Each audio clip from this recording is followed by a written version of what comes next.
না কিছু। আমি আব্বু আম্মুকে কি বলবো? তুমি আমার এত বড় সর্বনাশ কিভাবে করলা? আরে কি বলতেছো কি তুমি? কি এমন করছি আমি? আল্লাহ, আমি সমাজে মুখ দেখাবো কিভাবে? বাসায় কিভাবে জানাবো? আচ্ছা কাম ডাউন, আমার কথা শোনো।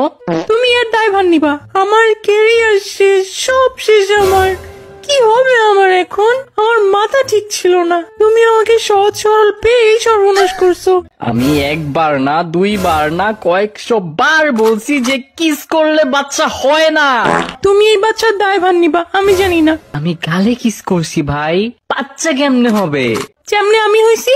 কেমনে তুমি হইছো? আমার আব্বু আম্মু বিয়ে করে কিস করছে, দেন আমি হইছি।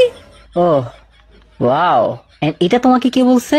আমার আব্বু আম্মু। এরা যদি সত্যি হতো তাহলে পৃথিবীর বর্তমান পপুলেশন 8 ট্রিলিয়ন হইতো। তাহলে কি বাচ্চা কেমনে হয়? হ্যাঁ, এগুলা করলে বাচ্চা হয়? আজাইরা কথা, সম্পূর্ণ মিথ্যা। এইটাই ট্রুথ, আর এভাবেই বাচ্চা হয়। এটা তো আমি রাকিব সাকিবের সাথে অনেকবার করছি। কই, আমার তো বাচ্চা হয় নাই। আমার লাভ লস নেই, আমার লাইফটাই লস।